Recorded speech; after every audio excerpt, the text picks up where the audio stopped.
这一次的项目十分重要，关乎到我们公司下半年的绩效，你们需要打起12分的精神，务必完美完成。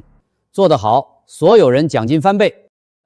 但谁要是给我掉辫子，搞砸了，赵总您放心，负责这个项目的可是我们组的王牌。陈渊，你给赵总说说。好的，总监。我现在。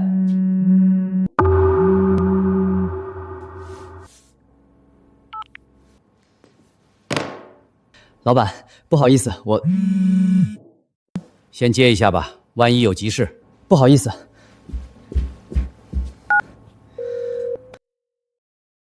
你他妈会不会停车？你他娘的什么意思？会不会停车？把老子冷库大门堵得严严实实，一车进口三文鱼，10几万的货，马上就要化了，10分钟之内不滚过来挪车，老子直接叫铲车给你铲废铁站去。师傅，您冷静一下。我的车停在自己公司地库里，不可能挡着冷库大门啊！看错个屁！车牌折臂3F29，白色大众 SUV 就在冷库正门口堵着。挪车牌上写的就你这个号，你还想赖？师傅，那辆车是我邻居的，我把他的手机号给你。不行，老子就打这个号，你不过来，老子现在就报警。小陈，要是真有急事，你就先去处理，会议内容回头让同事转达给你。不用，很快就处理好了，我们继续。接下来是陈渊，你到底有什么事儿？能不能先把手机处理一下？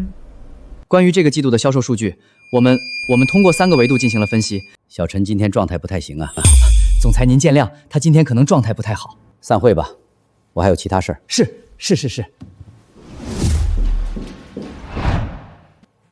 陈渊，今天是赵总第一次听你汇报。你在公司干了3年，他之前对你没什么印象。结果呢，赵总刚才走的时候跟我说的那句话，你听到了？我不是要批评你，下半年部门调整合并，你和销售2部的周航都是候选人，你在这个节骨眼上掉链子，让我怎么帮你说话？陈总监，对不起，我保证不会再发生了。下去吧，先把你手上的事处理清楚。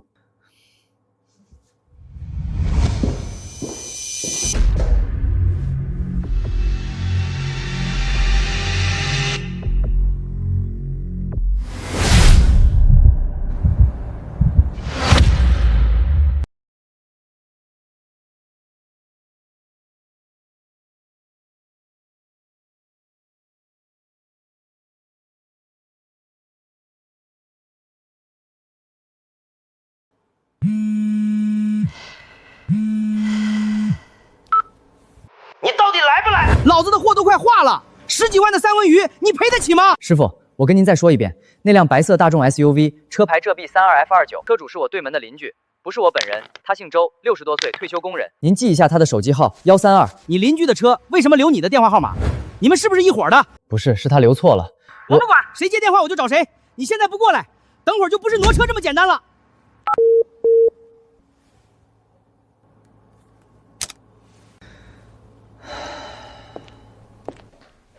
元哥，你没事吧？脸色不太好。没事儿，一点私事儿。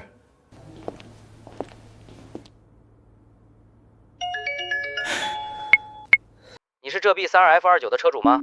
你车堵在冷库卸货口了，我们后面的车全进不来。麻烦你赶紧来挪一下，我这车拉的是活虾碗，全死了。先生，那不是我的车，车主的电话是1323妈妈，您直接打给他。可挪车牌上写的是你的号啊。我知道，他写错了，您打那个号就行。行吧。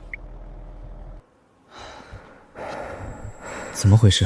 周叔的车为什么会贴上我的手机号？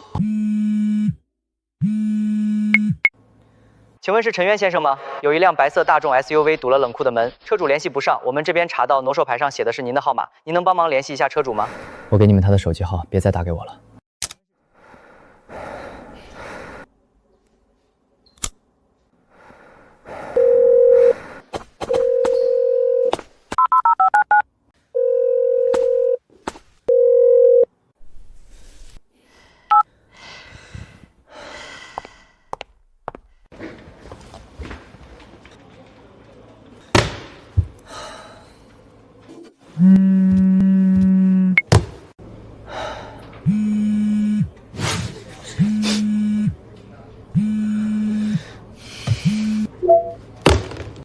周叔到底什么情况？下班了一定找他问问。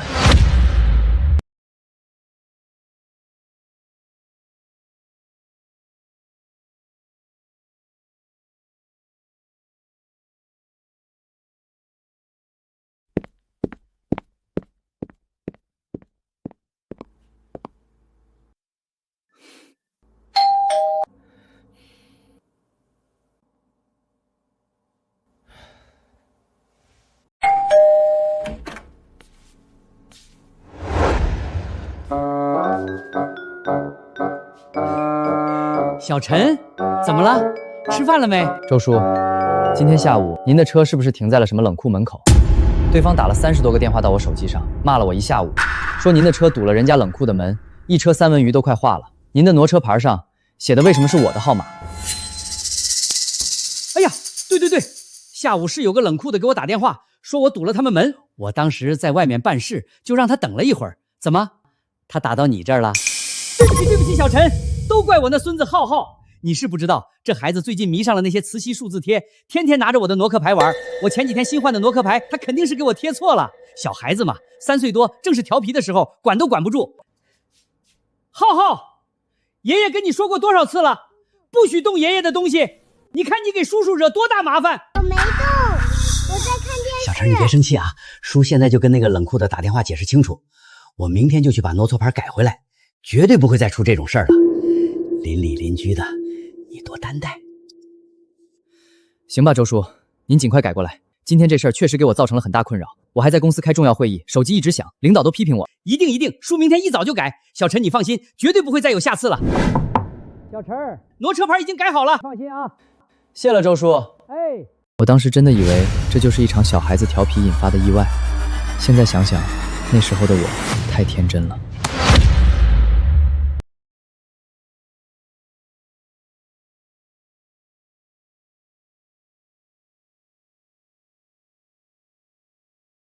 陈渊，你最近状态很不对。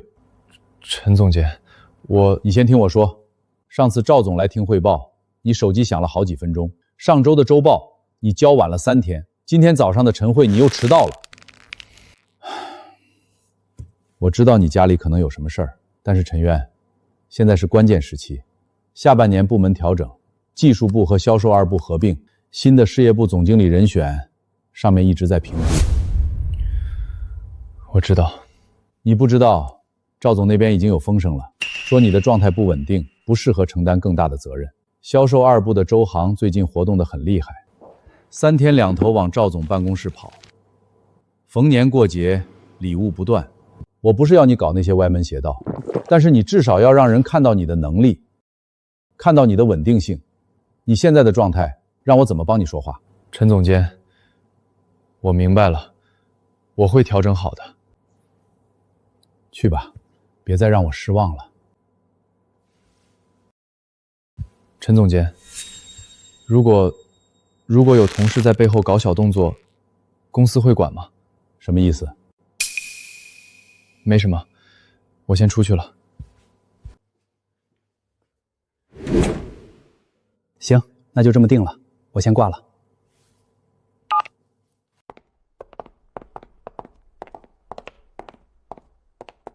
渊哥，最近气色不太好啊，注意身体。周航，你说巧不巧，每次我有点什么事儿，你好像都知道。渊哥，这话什么意思？我是关心你。是吗？那谢谢了。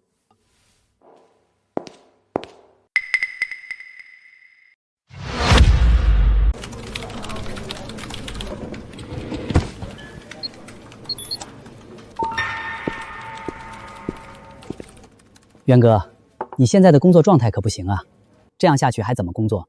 不如请几天假，把私事儿好好处理一下。你这阵子频繁出状况，影响项目进度，而且开会失误频繁被私事打扰，很容易让人觉得你心态不稳，扛不住事儿啊。私事不影响工作。周航这话看似劝解，实则当众给我贴状态差不靠谱的标签，坐实领导对我的负面印象。我的状态，工作成果会证明，不用你替我操心。我这不是关心你吗？怕你辛苦攒3年的口碑毁在这些小事上。毕竟，咱们俩竞争归竞争，同时情谊还在。陈总监，我不是故意打小报告，渊哥现在的状态实在难以服众，万一后续项目出纰漏，损失的是整个部门的口碑。微服务扩容方案可是部门重点项目，容不得半点疏忽。事关部门年终考核、绩效奖金。你容我想想。陈总监，赵总对这个项目极为关注，要真出问题了，你也得挨批。这个项目从成立到现在，一直是陈渊在忙，你先接触一下项目的资料吧，之后先给陈渊打下手。陈总监，您放心，我一定好好干。以前我以为职场竞争各凭本事，没想到周航如此卑鄙，专挑私人困境落井下石，无限放大我的无心失误，彻底否定我这3年的技术沉淀和工作成果。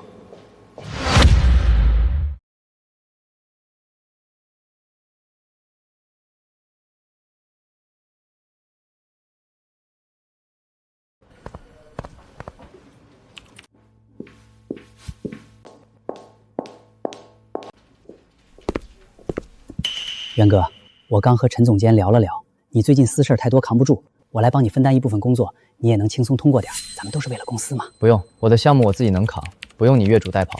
这是赵总还有陈总监的意思。我待会儿会找陈总监聊聊。好，我等你的好消息。周航现在就等着我不断出错，然后取而代之。他的算盘很精明，我不能乱。这个微服务扩容项目才是我唯一的底牌。只要项目稳住，我就还有翻盘的机会。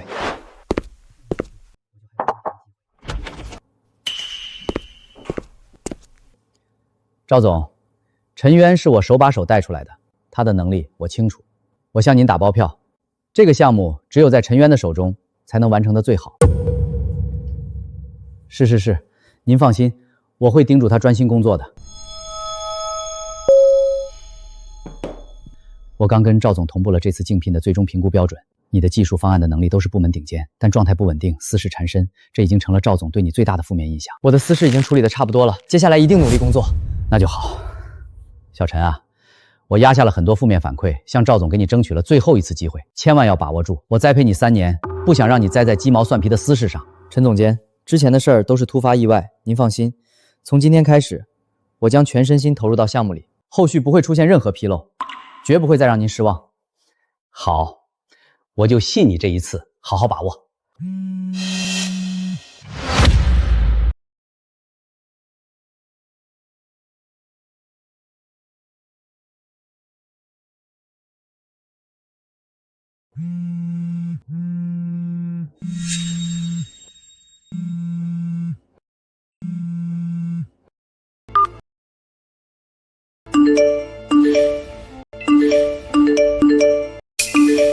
什么情况？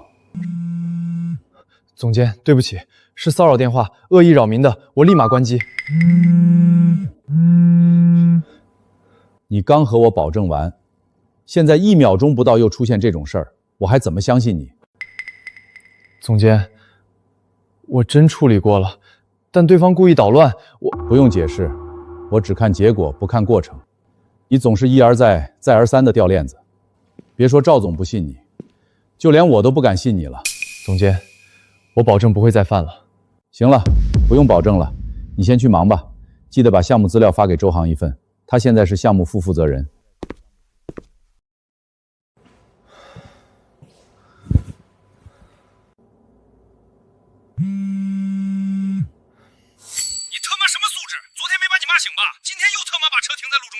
我都说了不是我的车，你联系原车主啊！一直骚扰我干什么？车上面写的你的联系方式，我不联系你联系谁？就是我的车型了吧？我就停那儿了，你看着办吧。一直以来都在忍让，没想到老周居然变本加厉。他的车他自己都不管，那我也懒得管。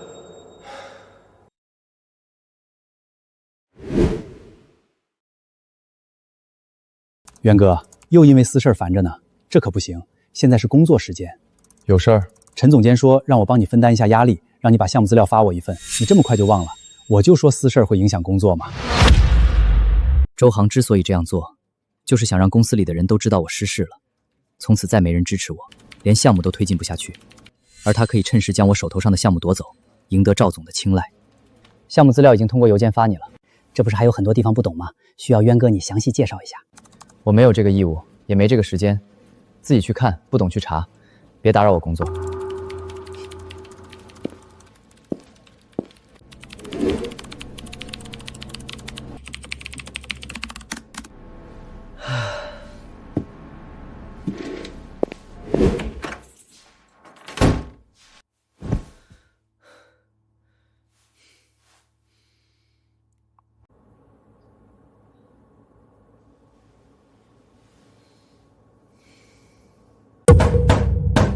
小兔崽子，不就是让你挪下车吗？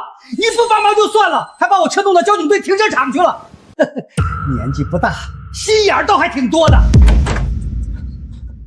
陈元，你想干什么？周叔，是你违停在先，人家货车的车主打电话叫来的拖车，拖车把你的车拖到交警队停车场的。我是违停，你帮我挪下车不行吗？我还要上班，就算我不上班，也没帮你挪车的义务。你们这些年轻人啊，让你们帮点忙，推三阻四，一点都不懂尊老爱幼。你老吗？我上次看你和别的大妈跳广场舞的时候，比年轻人都有活力。你不是老人变坏了，而是坏人变老了。老周这种人，对他一味忍让，他只会得寸进尺。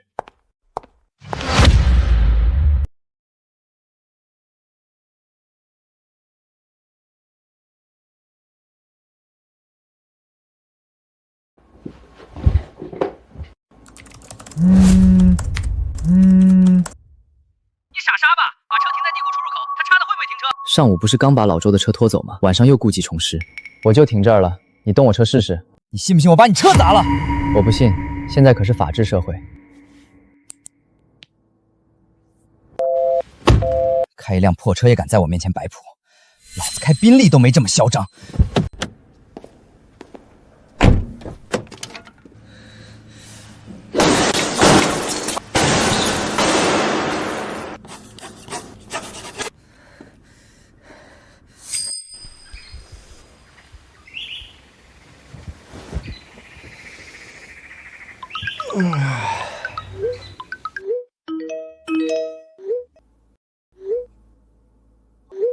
人狂必有祸，老话说的还是没错的。对付这种无赖，就该这样收拾。我还以为像之前一样车子会被拖走呢，没想到真砸了。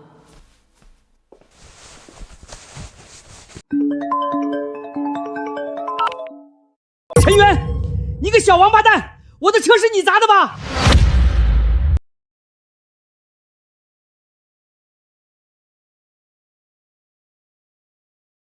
陈元，我这车修下来少说也得3、4万，还有误工费、精神损失费、折旧费，你1分都不能少。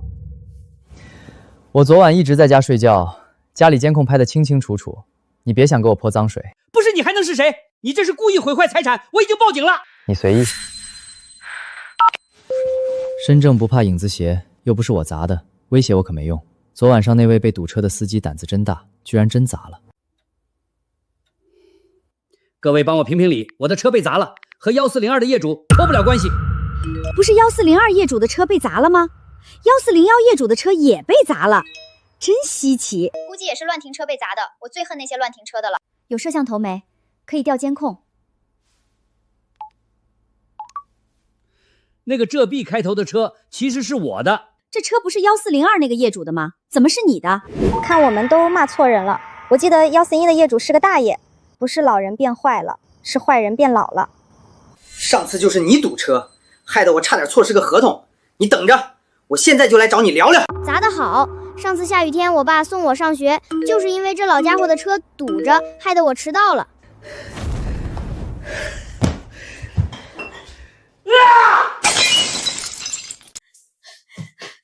天杀的，杯子不要钱啊！车都被砸了，还关心杯子呢，肯定和陈元脱不了关系。他要是不赔钱，我就去他公司里闹，我看他怎么工作。万一不是小陈砸的呢？就算不是他砸的，我也要让他掉一层皮。你忘了，咱儿子可是……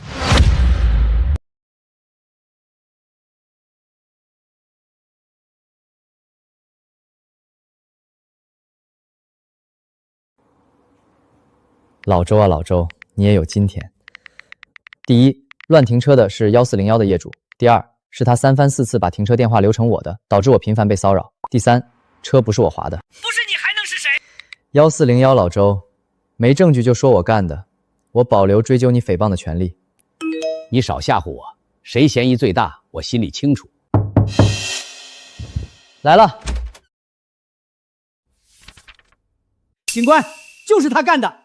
我不就是让他帮我挪下车吗？他就怀恨在心，故意划我车。是不是他干的需要证据，不能空口无凭。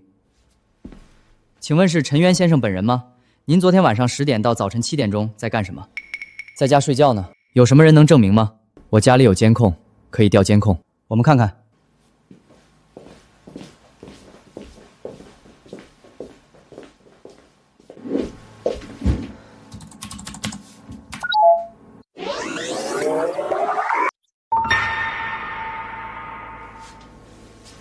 周先生，监控记录完整，陈渊先生昨晚没有出门，没有作案时间。监控也能造假？他是程序员，弄个假视频不简单吗？监控原始文件自带设备水印和时间戳，无法篡改。我们已经核验完毕，具备法律条例。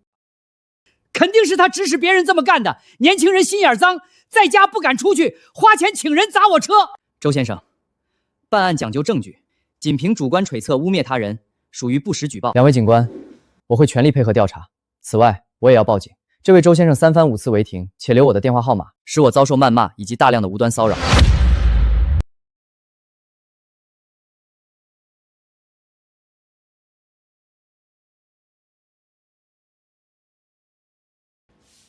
这位周先生长期以来用自己的车堵住消防通道、地下车库出入口、狭窄道路，且故意将停车电话留成我的，使我遭受了大量的投诉、网暴。都说了，是我孙子弄的。他最近迷上了磁吸数字贴，拿我的挪车牌玩。你一个大人和孩子计较什么？老周，我之前帮你挪车的时候，车上可没有磁吸贴。1次是意外，2次是巧合，这么多次了，明显是故意的。老周，是男人的话，别拿孩子当挡箭牌。周先生，你恶意篡改挪车电话，故意将纠纷转嫁他人，骚扰他人，已经涉嫌扰民，加上你不实举报、诽谤他人，我们现对你口头警告，立即停止一切骚扰行为，否则我们将依法处理。明白了。关于你车被划的事儿，我们会继续调查。两位都和我回去做个笔录吧。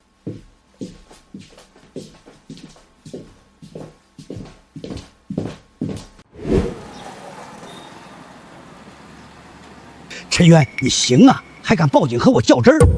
你等着，这事儿没完！老周，之前敬你年长，我一再忍让。从今天起，你要是再篡改挪车号牌，骚扰我，我会走法律程序，绝不姑息。等着瞧！人善被人欺，马善被人骑，一味的忍让只会让对方变本加厉。对付这种人，唯一的办法就是硬气反击。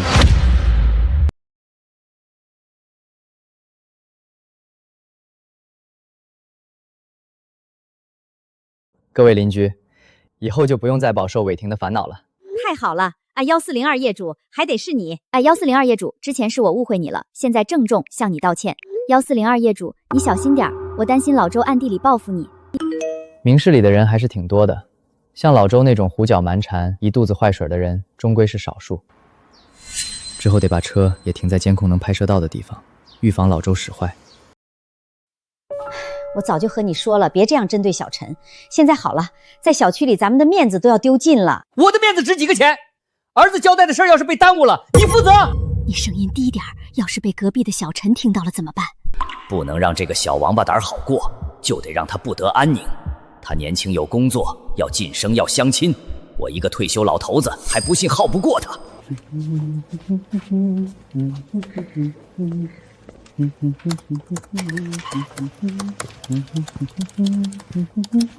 渊哥，心情不错啊。渊哥，你早上请假了没来，项目很难推进下去，陈总监都生气了。私事已经处理的差不多了，接下来我会全力推进项目。那可不一定，万一你还是被私事打扰，项目推动不下去怎么办？总不能我们一直等你吧？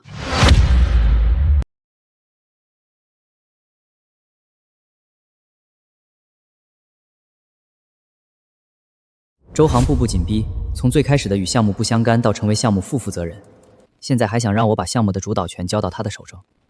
我要开始工作了，如果没有其他事情的话，请别打扰我。不急，渊哥，你先忙。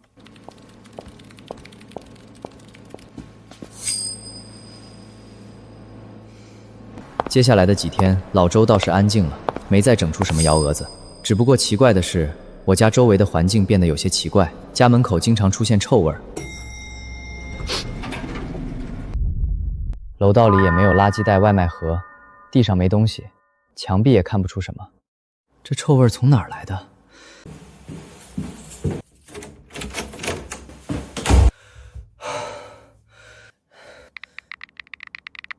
谁家门口撒了什么东西？14楼最近有股怪味儿。现在的年轻人太矫情了，一点味儿都受不了。老小区哪有不反味儿的？我又没说你你急什么？我急了吗？只是提醒你们这些小年轻别没事找事儿。犯罪分子最喜欢围观现场，这事儿大概率是老周干的，可是我却没有证据。不过真要找证据也不难，装个电子猫眼，我倒是要看看老周到底搞什么勾当。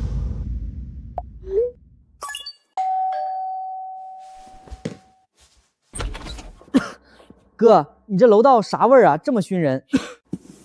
老小区反味儿呢，辛苦了。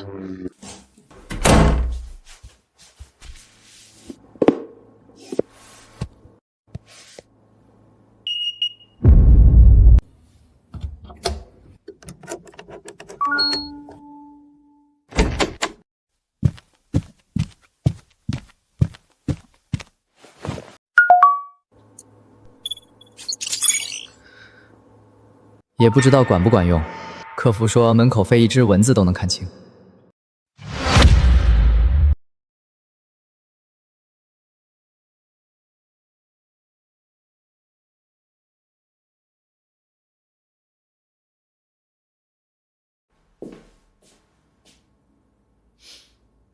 一把年纪活到狗身上了，就会背地干点龌龊事儿，见不得别人安稳。那小子上班了，你把我准备好的东西拿过来。老头子，咱们这样做会不会太过分了？过分？他砸我车的时候，你咋不说过分？对付这种瘪犊子玩意儿，就得好好收拾他。调查的人不是说已经排除小陈的嫌疑了吗？你话怎么这么多？赶紧拿来！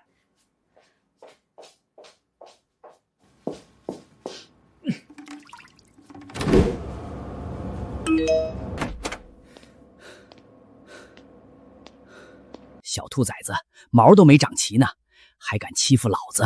今天再给你小子一点教训。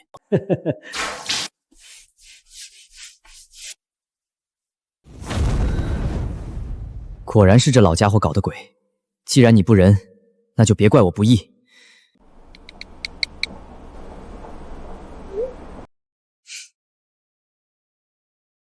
就是这一款了，不错。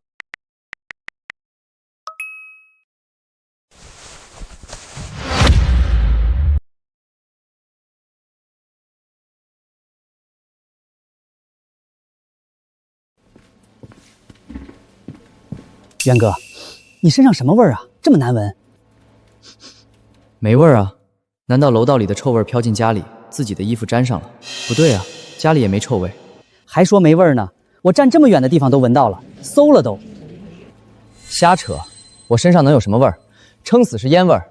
你别胡搅蛮缠。渊哥，先回家洗个澡，换身衣服再过来吧。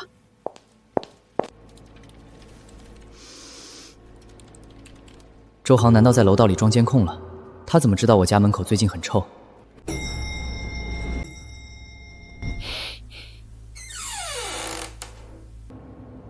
小陈啊，你们年轻人真邋遢，弄得楼道里一股味儿，也不知道收拾一下。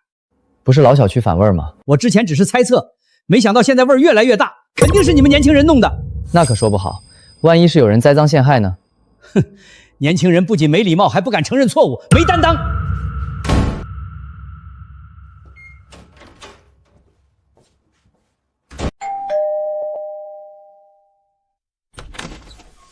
大哥，这啥味儿啊？老小区反味儿。我说的是快递，刚才漏了一点，现在我手都是臭烘烘的。辛苦了，快进屋洗洗手。臭味剂的味儿太冲了，比老周泼的污水味道都盖过去了。不过这也恰恰证明我买对了。老周啊老周，你刷污水是传统工艺，我这个是科技狠活，咱们俩今天就来一场跨界臭味交流会。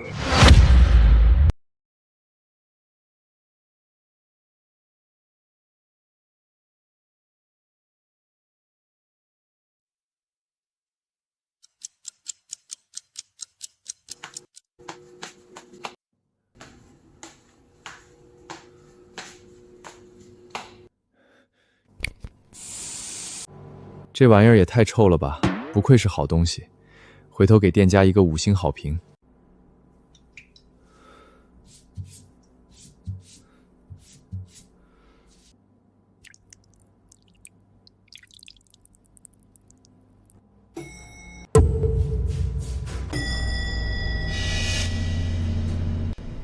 这什么味儿啊？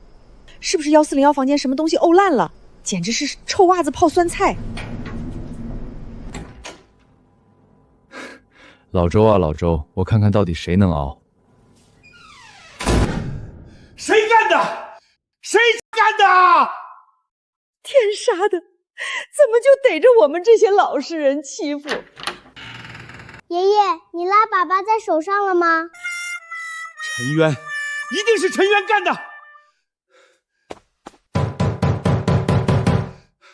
陈渊，是不是你？你给我出来！别躲在家里，有本事干，没本事承认吗？开门，别装死！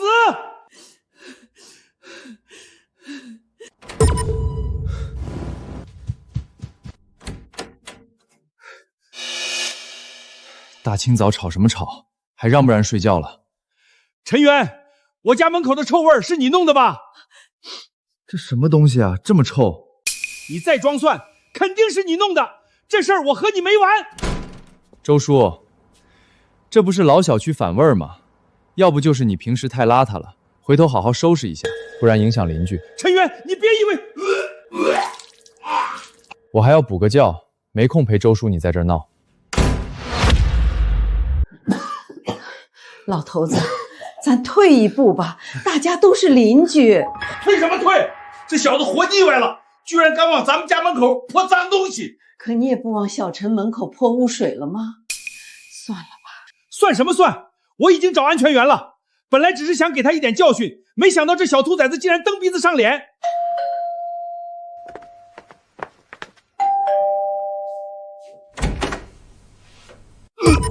老先生，这什么味儿啊？太臭了！您快请进，屋里面能好点。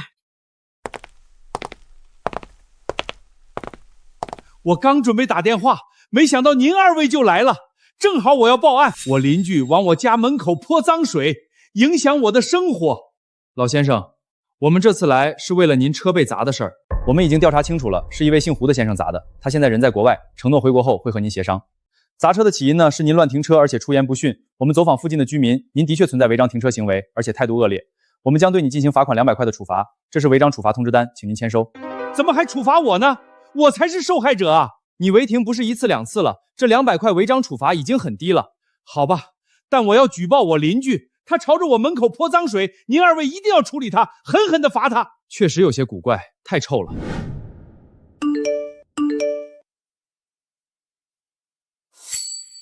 我昨晚按错楼层去了14楼一趟，什么味儿啊？太臭了。14楼不是那个乱停车老头住的楼层吗？他又整什么幺蛾子呢？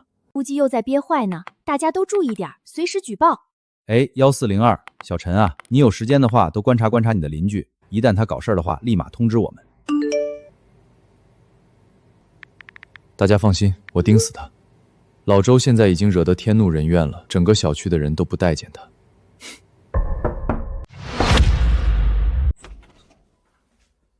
快请进。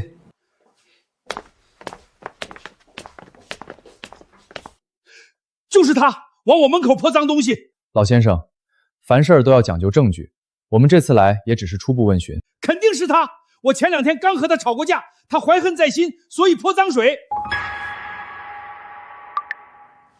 我也不多说，您二位看看监控就知道了。嘿嘿，老先生，您还会这手艺呢？明明是加害者，还伪装成受害者。不是我，视频里的根本就不是我。那这样，视频我们拷贝下来，回头送去技术部门鉴定。是我干的。周坤，你这样的做法已经严重影响到人家的生活，该道歉就道歉，该清理就清理。那他泼我门上的怎么算？我孙子要是被熏出个好歹，他赔得起吗？周叔，您不是说这是老小区下水道反味吗？目前还不能判断是陈渊先生做的，需要调查。但你往陈渊先生家门口泼脏水的事儿是事实，他还砸我门，把门都砸得掉漆凹陷进去了，必须要给我赔一扇新的门。好，我赔。陈渊，你够狠，你等着瞧。没问题，我等着。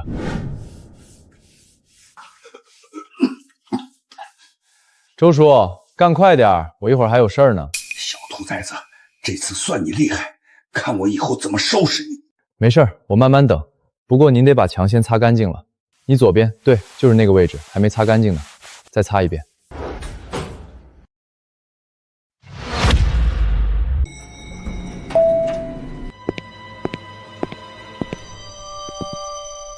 没有臭味的楼道却舒服多了。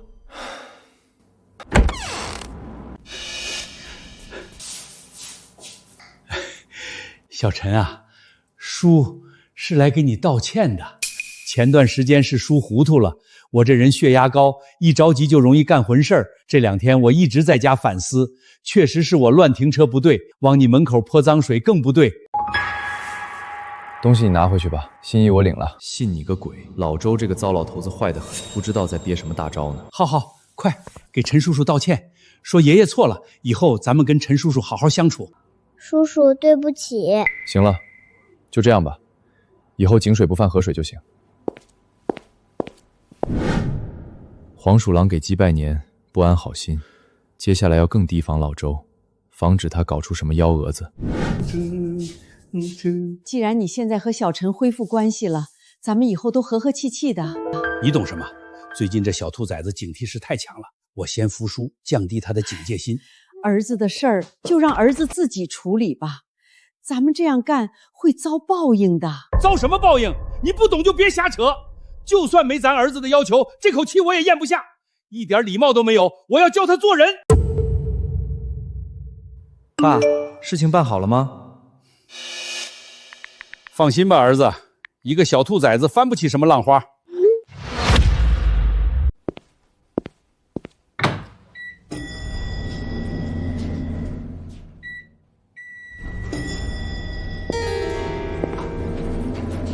小陈，去上班啊？难道老周真的变好了？不对，肯定没憋什么好屁。是啊，周叔，好好干。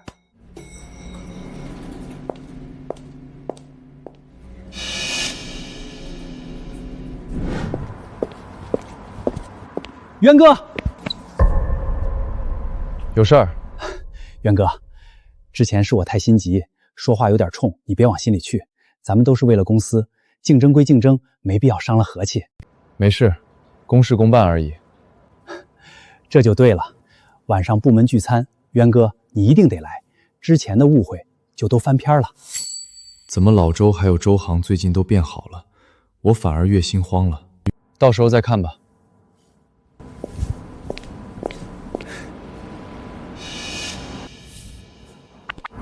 爸，我这边也稳住他了，接下来是最关键的时期。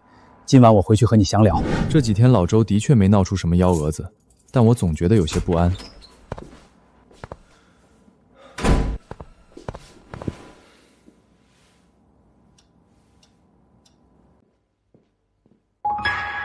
居然是周航，难怪老周这段时间一直针对我。他儿子周航在业务能力上根本不是我的对手，只能通过这种下三滥的方法搞垮我的状态，从而使我竞选经理失败，好让周航上位。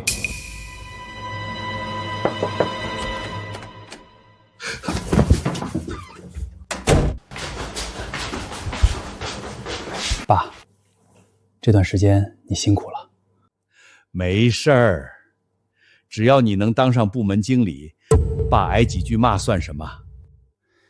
爸，接下来的几天很关键，老总可能要检查整个项目进度。我现在已经是项目副负责人了，只要把项目抢过来，升职是板上钉钉的。明白，继续骚扰那个小兔崽子是吧？下周赵总亲自带队验收项目阶段性成果，微服务扩容方案是重中之重，你们2个人盯死项目，千万不能出现纰漏。陈总监放心，我这段时间一直在跟进项目细节，已经梳理好了大部分问题，会全力配合渊哥。陈渊，你这边没什么问题吧？没问题，所有核心代码、落地复案、风险防控我已全部完善，下周验收保证零纰漏。为了项目透明，我整理了一份权责分工表，副负责人周航可以对接外围对接工作，核心技术由我全权负责。看似我退了一步，把权力分出去了一些，实际上锁死了核心权限，周航根本接触不到核心业务。我听渊哥的安排。行，就这样安排吧。渊哥倒是打得一手好算盘，把核心项目抓在手里，脏活累活都让我干。什么脏活累活？不都是为公司做贡献吗？各司其职而已。那渊哥你来负责外围对接，我来负责核心技术。这里面水太深，涉及到具体的项目运营，你把握不住。那就没什么好说的，陈渊。我告诉你，这项目你留不住，早晚都是我的。那就走着瞧。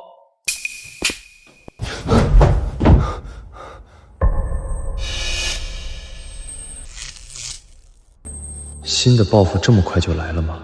还有1周的时间，都等不了。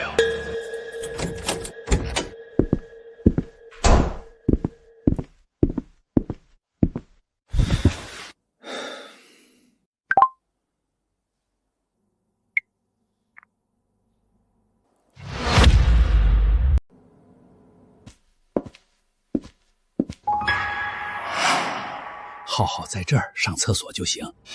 这不是隔壁大哥哥家门口吗？没事的，大哥哥不会介意的。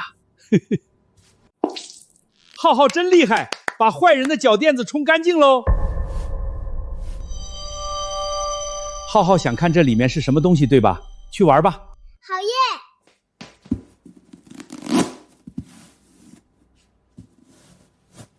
我还以为是玩具呢。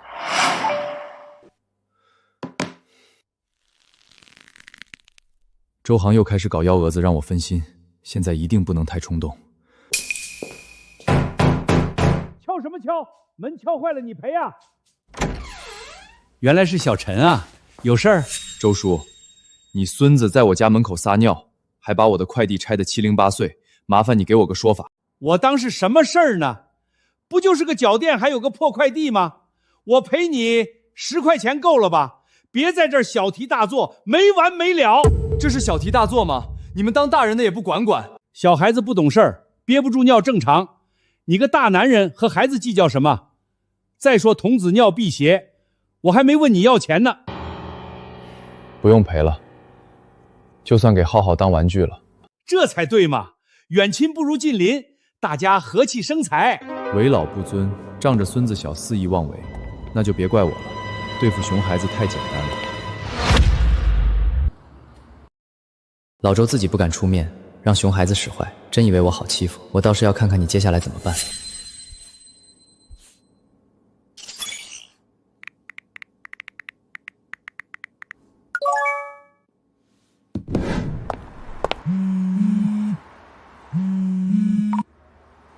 陈先生，您的快递到了。辛苦了，我这会儿不在，放在我家门口就成。好嘞。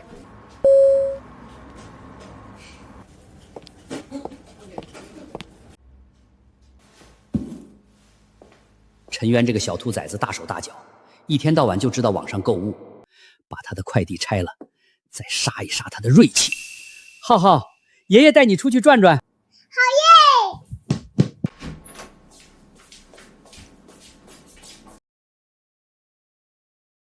浩浩，你看这是什么？钢铁侠，是我最爱的钢铁侠。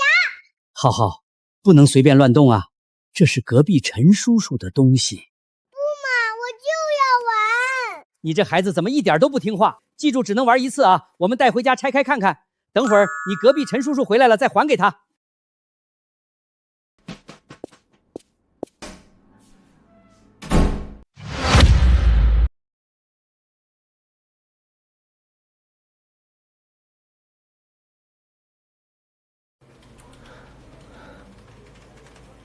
我给过你们机会，是你们自己从不收手，那就别怪我了。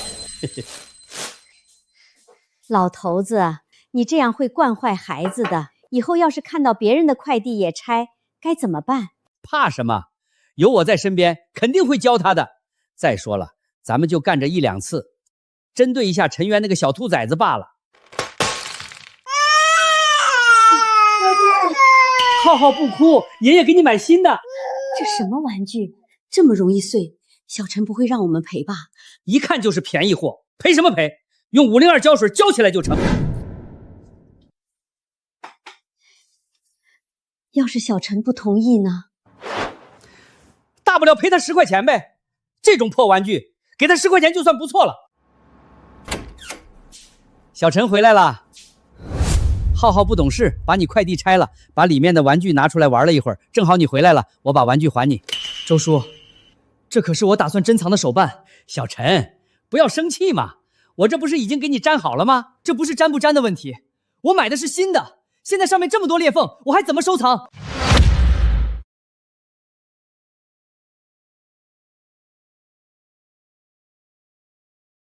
这种破玩具还有锤子好收藏的，轻轻摔一下就碎了。你要是觉得不行，大不了我赔你10块钱，行吧？10块？我买这个手办花了1万多呢。1万多？这破玩具1万多？小陈，骗人可不对啊！正版手办本来就很贵，我买的又是树脂 GK 的，就更贵了。呵呵，骗我老头子呢？大不了我给你买个新的。好啊，按尺寸按材料，你要是能拿10块钱给我买的新的也行。10块钱，我倒是要看看你上哪儿买去。渊哥，蓝宇科技公司的负责人过来参观访问，需要你去介绍一下咱们的方案。项目对接和接待工作不是你负责的吗？项目核心方案我不熟，只有渊哥您才能胜任。项目核心方案设计你不会，对接和接待工作也搞不好，你不是拖项目后腿吗？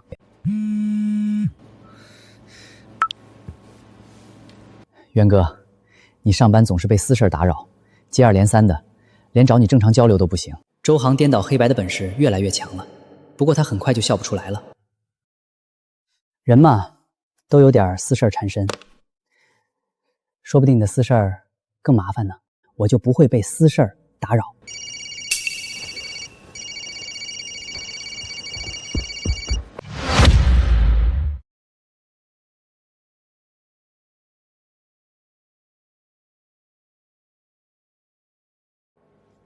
爸，你怎么上班时候给我打电话，差点让陈渊发现了？你在网上看看，浩浩把陈渊的一个玩具弄坏了，那小子竟然要1万多块钱赔偿！什么？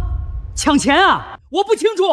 爸，咱们就不赔，耗着他，别让他睡安稳觉。小周啊，被私事缠身了。怎么会？接到了一个骚扰电话罢了。肯定又是父亲打来的，万一被陈渊发现了呢？那就好，要以公司为重，千万别掉链子。实在不行就退出这个项目，先把自己的私事处理好，不然会影响项目进度。渊哥，你放心，我肯定不会影响项目。这次接待蓝宇科技公司的工作我去干，加油，好好干。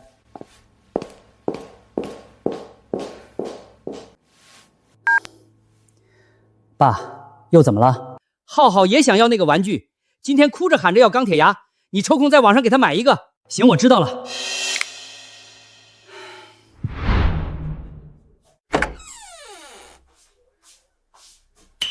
平时都是你们耍无赖胡搅蛮缠，现在也该我缠着你们了。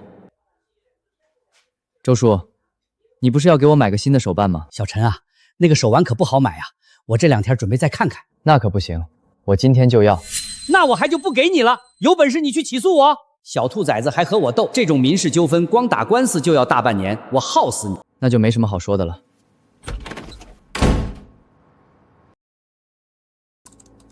还真以为我没办法治你了。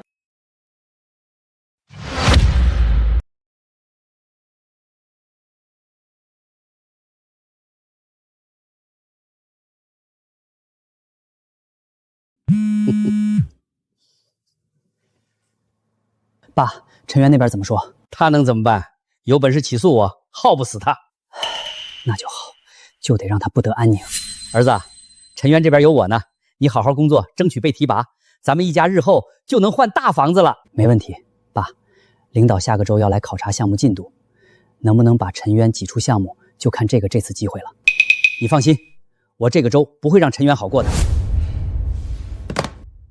为了儿子升职，为了以后的新房子，必须得拼一把。浩浩，想不想玩小火车啊？想耶！家里太小了，咱们去走廊里玩怎么样？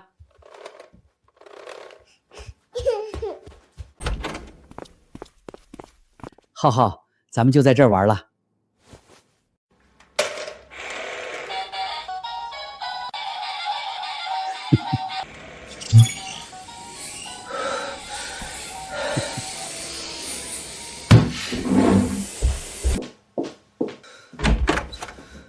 周叔，这都几点了，你还让孙子在走廊折腾？没办法，我那孙子太调皮了，大晚上不睡觉，非要在外面闹腾。这样吧，你把他劝回去睡觉，也算帮我个忙，行吗？这熊孩子怎么劝？恐怕越劝他越来劲儿。我年纪大了，熬不住了。浩浩，你在这儿玩，等会儿早点回来。周叔，等会儿浩浩自己就回去了。我也在房门上装了高清电子猫眼，你要是敢动我宝贝孙子一根汗毛，我和你没完！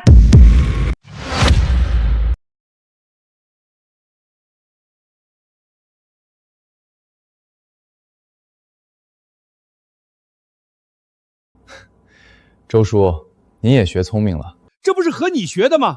有你这个小兔崽子在，不聪明不行啊！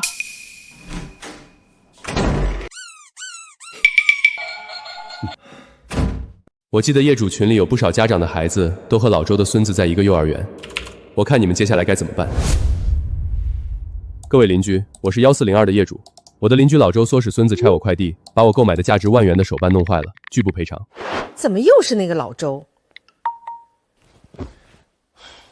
我儿子好像和他孙子一个班的，怎么会有这种人啊？这是我一个邻居发的，没想到我儿子班里居然有这种孩子。我抗议！我儿子竟然和这种小偷在一个班，万一被带坏了怎么办？必须开除，影响我宝贝孙子。一颗老鼠屎坏了一锅汤，园长要是不处理，我就把我儿子转学了。浩浩真棒，让坏人连觉都睡不好。咱们明晚还在他家门口玩小火车，好不好？好。怎么大半夜了，家长群还有人聊天？天杀的陈渊，我和你没完！居然敢制作视频诬陷我的宝贝孙子！这些事儿纯属子虚乌有，是我那个邻居陈渊在污蔑我们一家。浩浩爷爷是吧？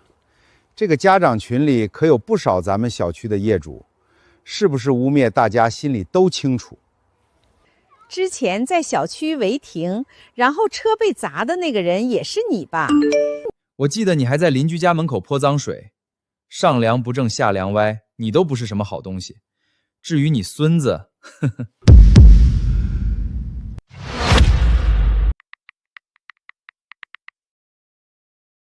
浩浩爷爷，你明天来幼儿园一趟。我们这个幼儿园一直秉承着以人为本的观念，您这样做的确有些不妥。这么多人诬陷我，解释也没用，都怪那个该死的陈渊污蔑我们。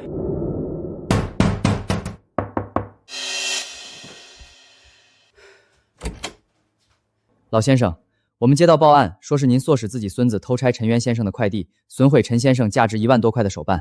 我孙子不懂事儿，乱拆的，怎么扯我身上了？陈渊先生提供了监控视频，视频里明显是您唆使孙子拆的，并且不加制止。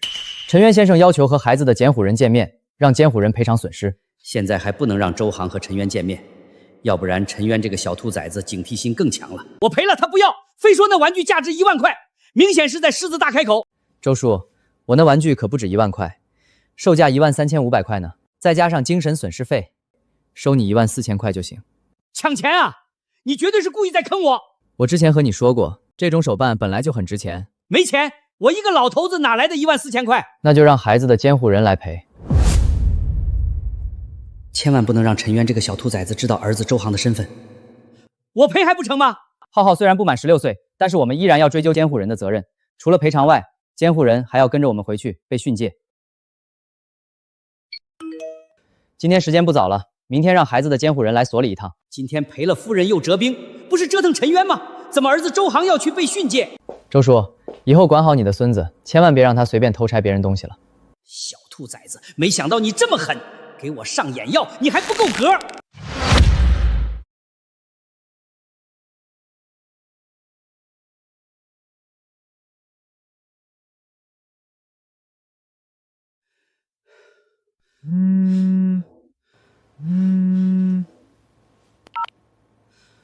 爸，今天怎么样了？是不是打搅的陈渊无法休息？别提了，被他摆了一道。什么情况？这小子居然报案了，让我赔偿他14000多块钱。如果不赔，就让安全员联系你。没办法的情况下，我给那个小兔崽子赔了。爸，你都60多岁的人了，怎么会让陈渊摆一道呢？当时是我大意了，你放心，之后不会了。对了，还有一件事儿，陈渊报案后过来调解的工作人员让你明天去一趟所里接受训诫谈话。那我明天岂不是要请假？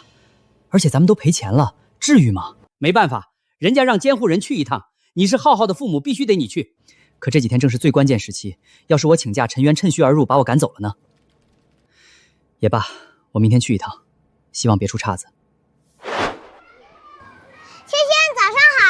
你别过来，我妈不让我和小偷玩。我不是小偷。萱萱家长，你是怎么当大人的？怎么管孩子的？污蔑，那是污蔑！得了吧，其他家长说昨晚上安全员都去找你了，还说污蔑呢。那也是我们大人的事儿，和孩子有什么关系？上梁不正下梁歪，有什么爷爷就有什么孙子。好好上学，别和那些坏人玩。知道了，妈妈。爷爷，我不是小偷。浩浩，你先去上学，我去找你们老师。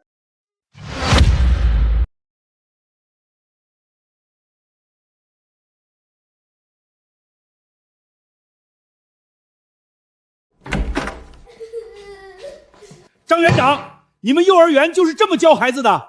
大人的事儿和孩子无关，欺负孩子算什么本事？浩浩爷爷是吧？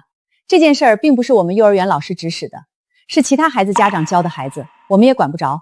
管不着你们还开什么幼儿园？如果这事儿处理不好，我就把我孙子转学了。昨天晚上已经有不少家长联系我，要求我开除浩浩。作为一位园长，本着教书育人的原则，我费了很多口舌才把这事儿压下来。那是你的事儿，和我有什么关系？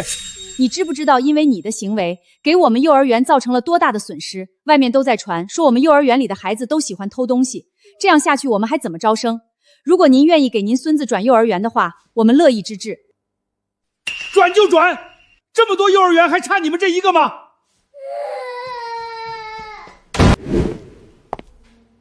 周航，你也有今天，被私事缠身的滋味不好受吧？微服务扩容项目的所有成员，5分钟后开个简单的会议。收到。周航呢？陈总监，周副局长今天请假了，还没来。就知道关键时刻掉链子，不知道这个周很关键吗？总监，我回头说他几句。陈渊，你先组织项目的人整理一下资料，待会儿我要过目。周航，你每次都用被私事打扰的借口来找我麻烦。今天让你也感受一下被私事打扰是什么感觉。目前整体的项目进度已经达到了95%，乐观估计下个周就可以初步完成。你是想赵总来检查项目进度的时候，给赵总一个惊喜吧？没错，接下来项目还需要数次优化，最终上线应该是1个月后了。看来你这段时间加班是有成效的，到时候我为你们项目组庆功。不好意思，我来晚了。周航，你不知道这几天是项目最关键的阶段吗？会议都快结束了，你才来。陈总监，家里有点急事儿，我孩子病了，所以急匆匆去了医院一趟。要不给你放几天假，先处理完家里的事儿。陈总监，我以后再也不会被私事打扰了。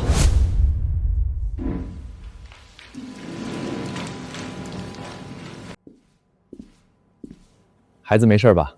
没什么大问题。一定要多关心关心孩子。像我隔壁邻居，对孙子丝毫不上心，纵容孙子偷吃我的外卖，最后嘴都被辣肿了。难道陈渊发现浩浩是我的儿子了？应该不会吧？这种熊孩子就是欠教育。熊孩子欠教育最大的问题还是家长没有教好，这些家长才是最过分的。以其人之道还治其人之身，这种感觉还挺爽的。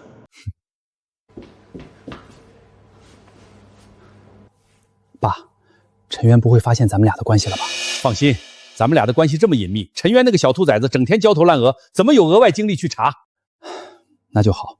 不过我今天请假出去回来，错过了一个重要会议，领导批评了我2句。要是再这样下去，我升职时的愿望就泡汤了。你放心，我就是拼着我的这张老脸，也要把陈渊耗死。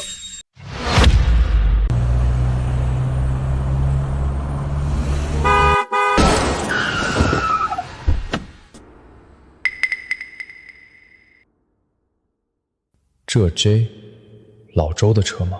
又来找我麻烦了。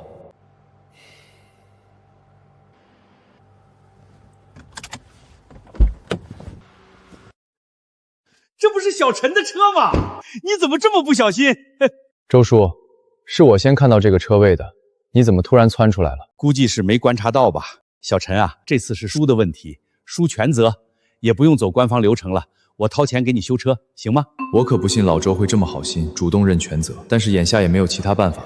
行吧，尽快送去修，别耽误我上班。现在太晚了，你明天先把车开到 4S 店，明天给我发个位置，我到时候去交钱。我以为老周会在修车上面做文章，消耗我的精力，没想到老周图谋更多，他竟是想彻底把我踩在脚下。第二天一早，我早早的把车开到了 4S 店，迟迟见不到老周，给老周发消息也没人回复。有没有人管管啊？你们员工撞了我的车就跑，还有没有王法了？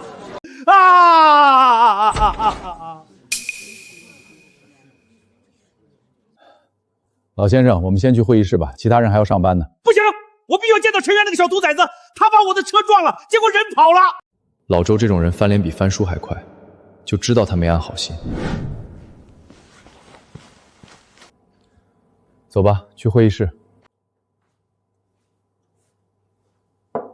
老先生，您说的撞车到底是什么情况？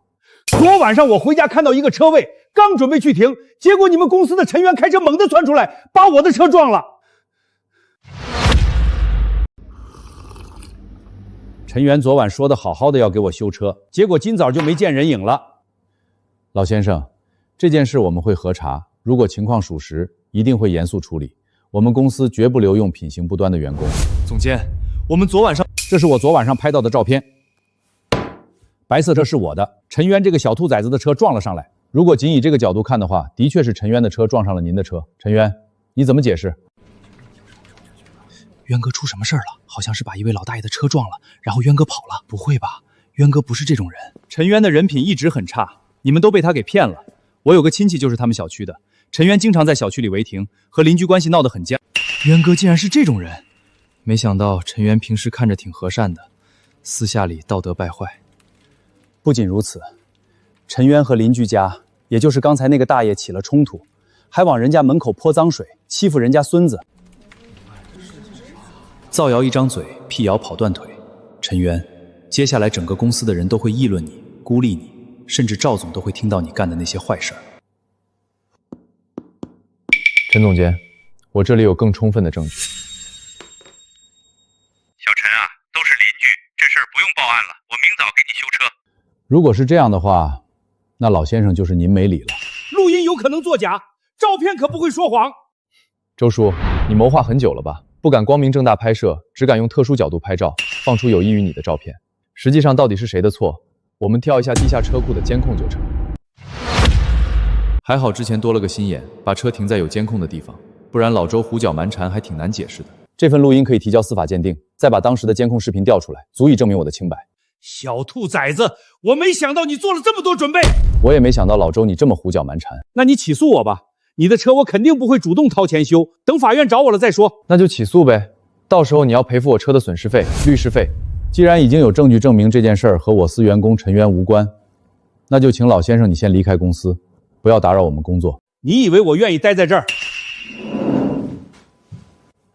陈渊啊，我知道你没错，但是有人来公司胡搅蛮缠，影响的还是公司。这事儿我尽量压，要是被赵总知道了，恐怕到时候你就麻烦了。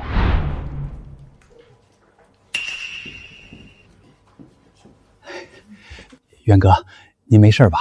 有些人喜欢颠倒黑白，大家别听他们瞎扯，真相自有公论。渊哥说的对，大家不要瞎扯。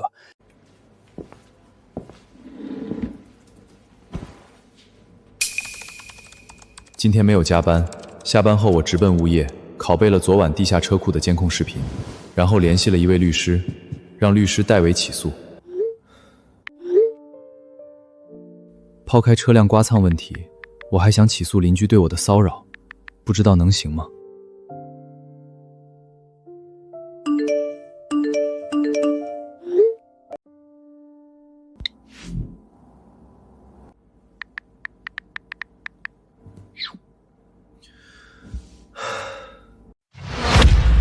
第二天，律师就草拟了一份律师函，送到了老周家里。老周看到这份律师函，有些慌张，拿出手机拨通了儿子周航的电话。儿子，陈渊让律师给我邮寄律师函了，要起诉我给他修车。怕什么？律师函就是吓唬人的，就算起诉你了，打官司也得拖很久。那接下来该怎么办？爸，部门负责人最终人选马上就敲定下来了，要不计一切代价给陈瑜制造麻烦。公司这边我也会给他使绊子，等到我成了项目负责人，再想办法把陈瑜踢出公司。到时候就没事了。行，我再撑一撑，消耗一下这个小兔崽子的精力。这家伙的确有些难缠。我这边也会想办法推波助澜。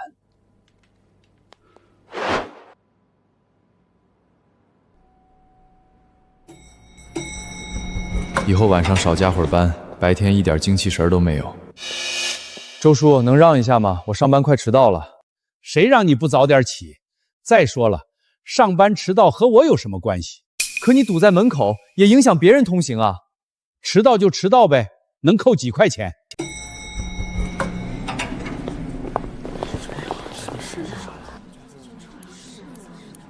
你们年轻人太懒了，我工作那会儿天不亮就去上班。小兔崽子，你的车坏了只能坐地铁，我每天都堵你几分钟，让你上班迟到。项目负责人马上就敲定了，老周和他的儿子肯定会更加疯狂。接下来我要加倍小心，千万不能在这个节骨眼上出问题。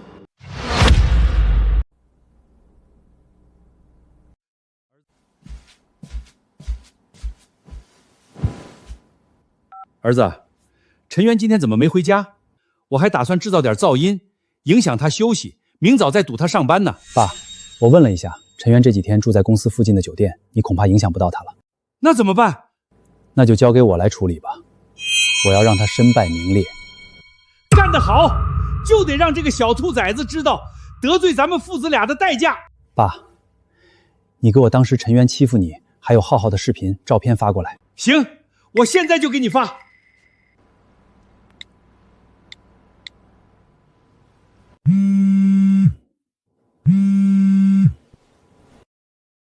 陈哥，你快看本地论坛，上面有人泼你脏水。什么情况？还是我直接发给你吧，你先看看。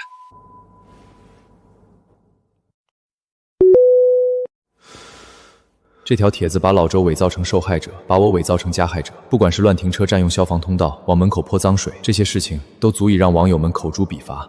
大部分网友无心分析对错，只想宣泄自己的情绪。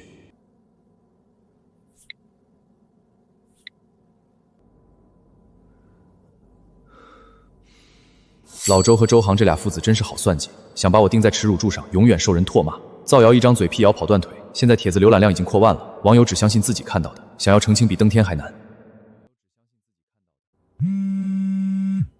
陈先生，根据您发过来的资料，我已经开始固化证据了，请问您还有什么补充的吗？还有故意碰撞我的车，但是拒不赔偿，以及之前他们骚扰我，对我的生活造成了极大的影响。我稍后继续把留存的证据发给你。好的，陈先生，我这边先梳理一下证据，然后帮你起诉。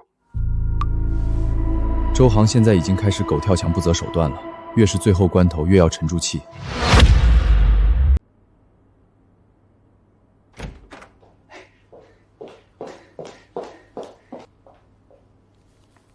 赵总，我有点情况和您汇报一下。什么事儿？说吧。赵总，微服务架构的弹性扩容方案一直是公司的重点项目，而作为负责人的陈渊却并不靠谱。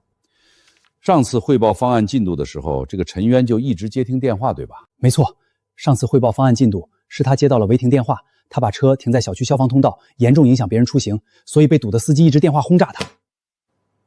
居然有这种事儿！不仅如此，您看我整理的这份资料，陈渊在他居住的小区已经人人喊叫了，他违停堵了救护车，整天欺负邻居老大爷，欺负老大爷的孙子，这些事儿都被网上曝光了。公司可以招一个庸才，但是绝对不能招品德有问题的员工。赵总，我觉得这种人就应该开除。远山，来我办公室一趟。把陈远山总监叫过来，肯定是商量开除陈渊。只要把陈渊踢出公司，那个位置就是我的了。赵总，陈渊不仅品德败坏，上班的时候也经常无精打采，这种人简直是我们公司的毒瘤。工作上摸鱼，私底下品德败坏，我要给公司树立一个典型。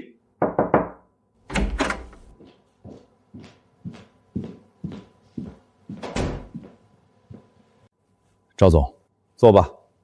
叫你过来是向你了解一下你的那位下属陈渊的事儿。赵总，陈渊最近的状态的确有些差，被私事儿缠身，不过他的工作能力很优秀。不急，你先看看这个。不急，你先看看这个。赵总，这上面的事情应该是谣传，陈渊不可能干出这种事儿。陈总监，这事儿都上同城热搜了，甚至受害者都站出来了，您还认为是假的吗？不论如何，这事儿肯定要调查清楚，给广大网友一个交代，不然等陈渊被曝光了，影响的可是咱们公司。赵总，这事儿就由我来调查吧，您和陈总监太忙，因为这点小事耽误时间有些不划算。陈渊，你总算要栽到我的手上了。还是交由我来调查吧，毕竟影响公司的生意。另外，周航你和陈渊是竞争关系，不太合适。邢远山，这事儿就交给你，记住，一定要查出事情原委。如果真调查的话，查清楚反而不好办了。赵总，我觉得这事儿没必要调查了，已经很清晰了，直接开除陈渊才是最合适的方案。周航，仅凭一面之词就想给人定罪，事情就没有这么办的。就按远山说的办吧，尽快调查。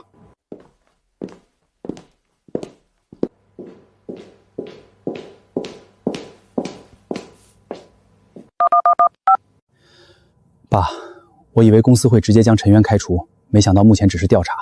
那不完犊子了吗？那些事儿可经不起细查呀！只能兵行险招了。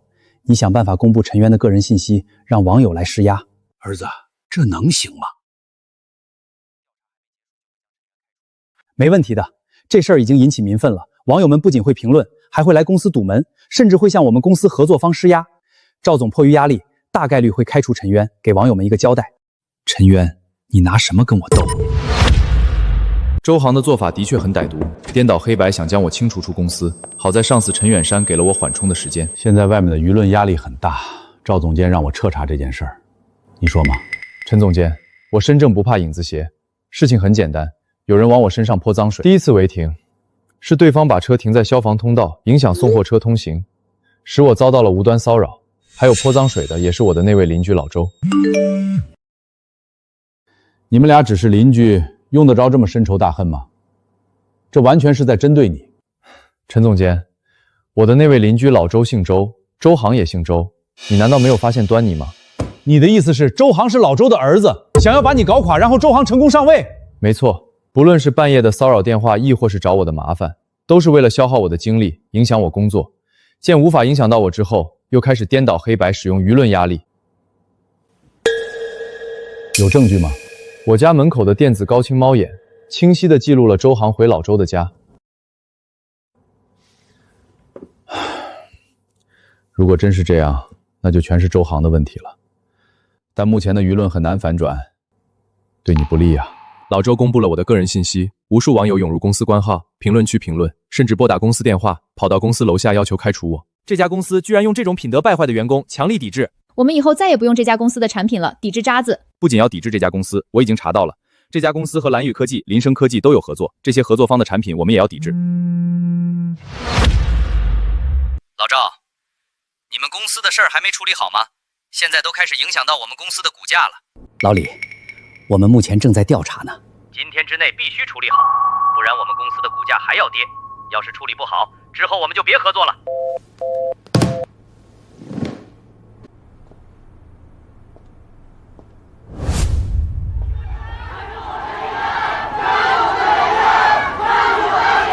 不开除陈渊，天理难容！抵制垃圾人，抵制垃圾公司，开除陈渊，还社会一个公道！开除他，开除他！赵总，直接把陈渊开除了吧，太影响公司的声誉了。即便陈渊没有过错，但这件事已经引发巨大舆论风波，对公司十分不利。通知人事部门解除和陈渊的劳处。赵总，我有事情要汇报。说吧。陈渊是被污蔑的，所有的一切都是周航在作祟。陈总监，我没得罪你吧？怎么污蔑我？你来说。赵总，网上发布的那些事情全都是断章取义，发布的照片全部有利于我的邻居老周，实际上他才是罪魁祸首。我这里有完整的证据。证据有用吗？现在公司陷入舆论，大家都在向赵总施压，要求开除你。网友可不相信这些证据。小陈啊，周航说的没错，即便是你有证据，又有什么用呢？合作方已经给我打来电话，要求我必须处理好这件事儿。计划得逞了，陈渊被炒鱿鱼，那个位置就是我的了。加上陈渊身上的黑料，到时候没有任何一家公司敢要他。赵总，我有另一件事要汇报，指使这一切的人是周航，为了替我离开公司才弄出这么多事儿。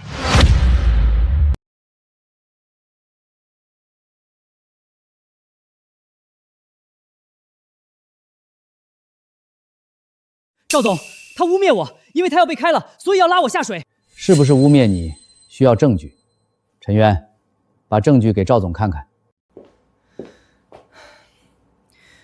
周总，这是我整理的部分证据，最开始的时候，我的邻居老周违停了，把违停挪车号码牌改成我的，整天影响我休息工作。再然后，老周往我家门口泼脏水，我这里有完整的视频证据。结果老周说是我干的。不仅如此，老周还故意让他的孙子拆我快递，故意刺激我把我的车撞了，跑来公司闹事儿，反咬我一口。说这么多有什么用？公司因为你蒙受了巨大的损失。你以为我不知道你和老周的关系，所以背地里谋划。你在公司针对我，你父亲老周在家里针对我。你以为你算无一计，实际上我家门口的电子高清猫眼早就拍下来了。污蔑！赵总，陈渊在污蔑我，这个视频是伪造的。好啊，周航，我没想到你为了升职，人品能败坏到这种地步，构陷同事，编造谎言。公司现在遭受的损失全是你的手笔。赵总，我也不想这样的，但谁让陈渊手握扩容方案？只要这个方案一出来，那个位置几乎板上钉钉是他的。公司提拔谁是看谁为公司做出了贡献。你以为陈渊被你赶走了，你就能升职了吗？是不是污蔑的很简单？我们可以去调查1401的业主到底是谁，到时候不就一清二白了？周航，从你背后阴我的时候开始，你就注定和升职无缘了。不让老子升职，老子还他妈不伺候了！我今天离职，明天就能换一份工作。而你，陈渊，现在背负骂名很难洗刷掉，你还不是照样被开除？虽然我有可能被辞职，但是我想，你的下场一定会比我惨。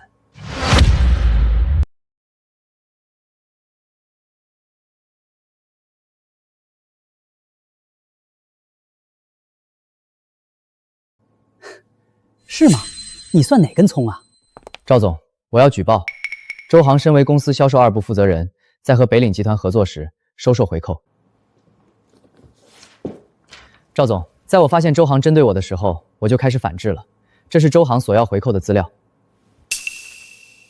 什么？我看看。与北岭集团合作的时候，周航不断狮子大开口索要回扣，导致北岭集团经营困难。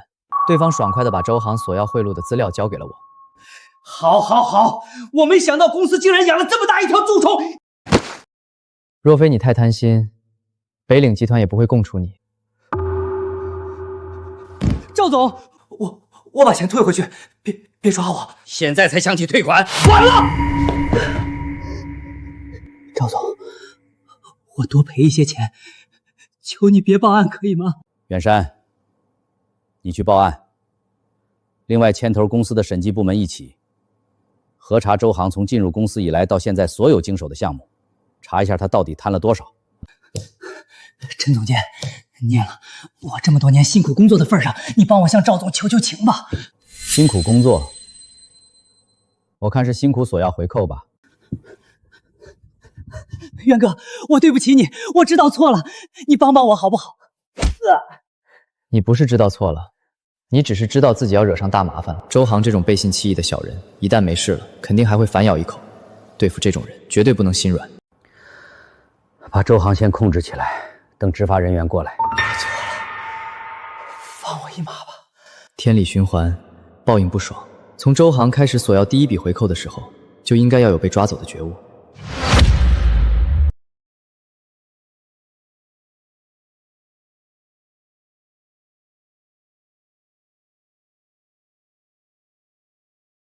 赵总，那陈渊现在的情况该怎么处理？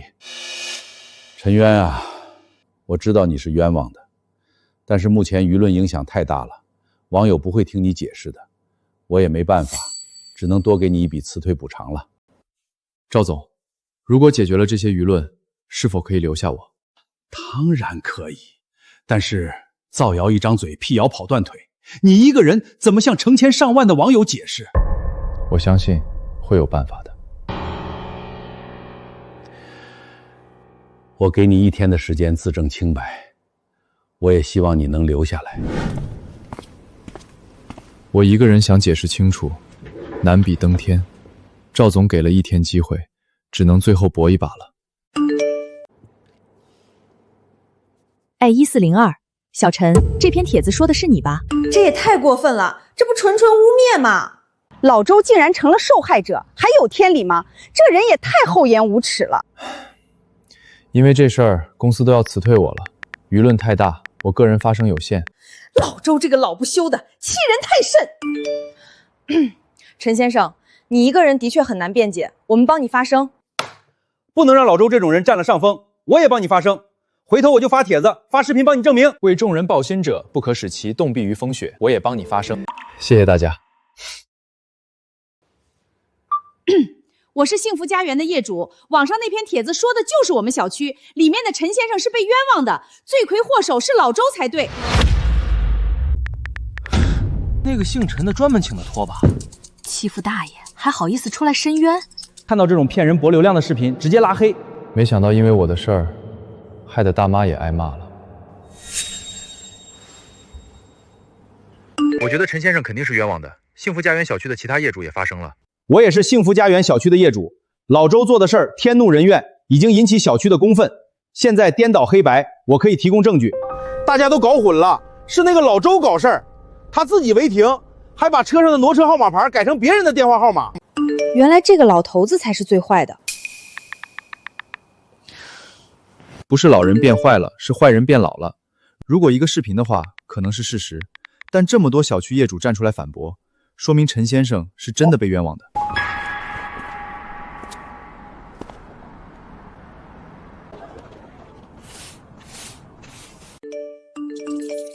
没想到舆论会以这种方式反转。我主动发视频影响力太小，这么多业主帮忙，足以证明我的清白。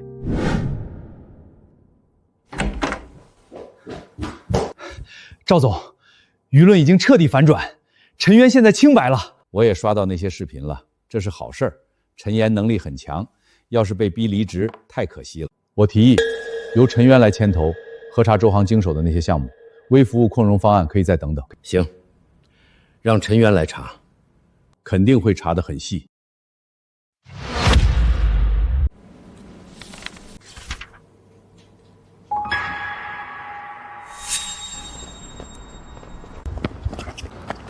陈渊，这次我栽了，但你也不会好过，总有一天你也会被带走的。周航，天作孽犹可恕，自作孽不可活，这都是你犯下的错。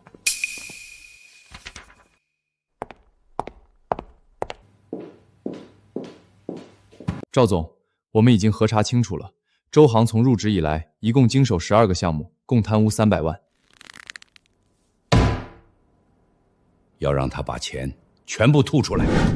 老婆子，算算时间，陈渊应该被挤兑走了，咱们儿子升职有望了。是啊，听说这次升了之后，航航就是公司的中高层了，公司还会给喷股。陈渊那个小兔崽子，我早就看他不顺眼了。等他下班了，我要好好奚落他一番。咱儿子也快下班了，今晚把我珍藏的老酒拿出来，我要给儿子庆功。这不是儿子的公司吗？这个人也姓周，不知道咱儿子认识不？不知道怎么回事，我有点心慌，我给儿子打个电话问问。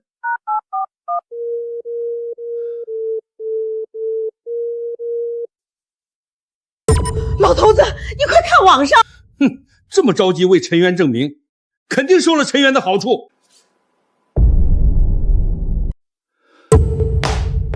恒智公司公告：我苏员工周某不当得利，严重损害公司利益。恒智公司公告：我苏员工周某不当得利，严重损害公司利益，已移交有关部门处理。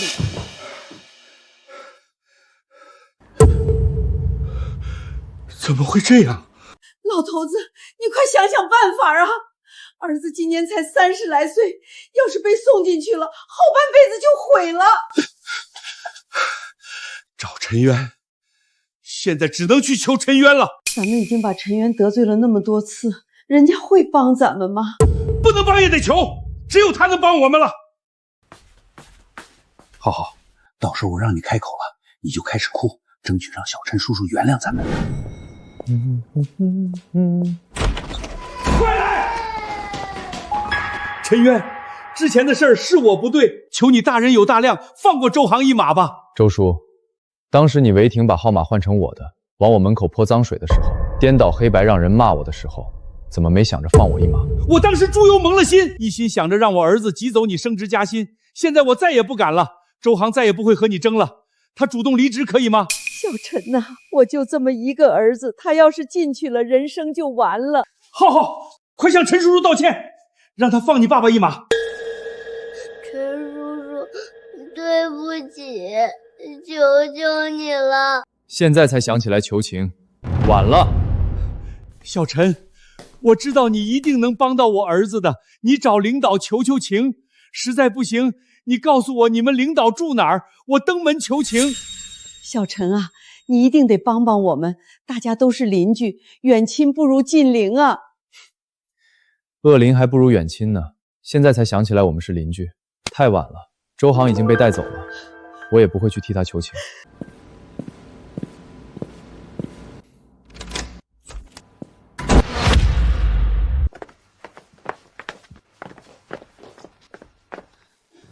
当时让你别针对人家小陈，你不听，现在连个帮咱们的人都没有。我哪知道会发生这种事儿？咱们都是邻居，抬头不见低头见的，还是与人为善比较好。娘们儿唧唧的，我告诉你，要是咱儿子进去了，陈渊也别想好过。就算给他找不了麻烦，我也要恶心死他。老头子，你不能再错下去了。我错？要不是陈渊这个小兔崽子，咱儿子能走到今天这一步。若非周航自己贪心，顶多被赶出公司，也不至于到了坐牢那一步。福祸自取，自己干出来那些错事，就要由自己承担后果。至于老周，他也会得到应有的报复。天杀的啊！这是我们的房子，你把我赶出去干什么？这是我的房子，你们凭什么这么做？老先生，这是周航用赃款购买的房子，目前要固定证据，进行财产保全。我不管，我儿子进去了，现在就我一个老头子，你们要是把房子收了，就要给我养老。老先生，固定财产后续还会公开起诉，如果退房的话，兴许会轻判。而且您若是强行干涉我们查封，也涉及到违法。你们，陈渊，你个小兔崽子，要不是你，我也不会这么惨。周叔，你想简单了，更惨的事还没出现呢。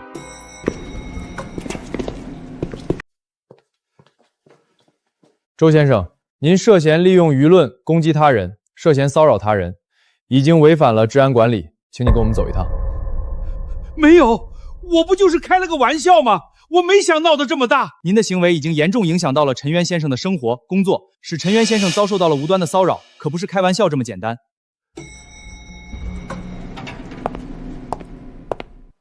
周先生，我受陈渊先生的委托，将对你起诉。这是新的律师函，请您收下，不日应诉。小陈啊，我就是开个玩笑，你放鼠一马行吗？周叔，我又不是放马的，找我没用。你不然你不拿了你。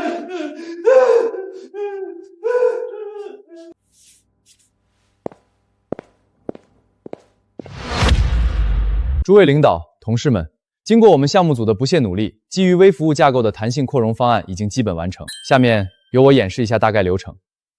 弹性扩容方案获得了领导的高度赞赏。小陈啊，做得不错，这个方案降低了咱们公司大量的运营成本，极大的提高了运营效率。我和董事会那边的人商量了，准备提拔你为项目技术部经理，配发价值500万的股权权利。谢谢赵总，谢谢董事会各位董事，谢谢各位一起并肩奋战的同事。接下来的一切都在向好的方向发展。年薪80万，并拥有了价值500万的公司股份，搬进了独立办公室，不用再坐在大厅里办公了。几个月后，周航被判，因为退掉了大部分赃款，最后获刑4年。老周因为频繁骚扰邻居，被拘留了15天。至于老周住的房子，公司收回后变卖，被一对年轻小夫妻买了下来。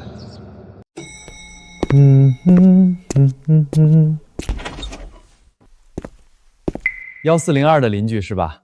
我们是1401的，以后大家都是邻居了。这是我们老家产的樱桃，送你们一些尝尝。这也太多了吧？没事儿，多尝尝，如果好吃的话，过几天再给你们拿一些。太感谢了。远亲不如近邻嘛，咱们住在一起，理应互相照顾才对。是啊，邻里之间就应该互相照应。这个新邻居倒是比之前那个老周好多了。老周那种人，不管在哪儿都是祸害。现在他们也得到了应有的惩罚，希望他们可以改过自新。